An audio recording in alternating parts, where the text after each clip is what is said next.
मुलगी ही परक्याचं धन असतं जे बोलतात ते खरंच आहे. कारण मुलीचं कधीतरी लग्न होतंच आणि तिला सासरी जावं लागतंच. तर नमस्कार मंडळी. छोटीशीच मेहंदी काढलेली हातावरती आणि बसलेली बाहेर. आमच्याच एका मैत्रिणीचं लग्न होतं आणि त्याच्यामुळे तिचा नवरा आलेला, वर आलेला आणि बँजो वाजला की नाचायची सुरुवात होतेच. कंट्रोलच होत नाही. ज्याला नाचायची आवड आहे ना, त्याला बिलकुल पण कंट्रोल नाही होत आणि असं सगळं बघायला खूप आवडतं. नवरा वर वगैरे. तर आम्ही बाहेर तिचा नवरा वगैरे बघायला थांबलेलो आणि त्याच्यानंतर मला एका शूटसाठी जायचं होतं. कोलॅब शूट होतं एका कॅफेचं.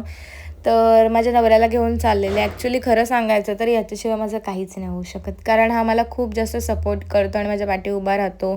त्याच्यामुळे सगळं मला पॉसिबल होतं. सो सगळ्यांचं असंच पाहिजे आणि या दोघांना पण बोलावलेलं थोडंसं काम होतं. लग्न लागलं आणि मग लगेच तिची वरात निघाली. त्याच्यामुळे आम्ही तिला बाय बाय टाटा करायला उभी होतो तिथे.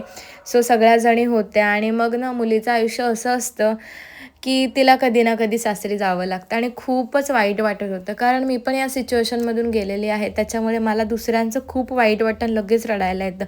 लगेच इतक्या वर्ष आपण आपल्या घरी राहणार आणि लगेच नवऱ्याच्या घरी जाणार आहे. अख्खं आयुष्य तिथेच काढायचं असतं. खरंच मुलीचं आयुष्य खूपच कठीण असतं. सगळ्या प्रोसेस वगैरे खूप मस्त वेगळ्याच असतात. तर तिला मी बाय बाय करत होतो आणि मग ते टाटा बाय बाय केला तिला आणि मग तिची वरात पण गेली.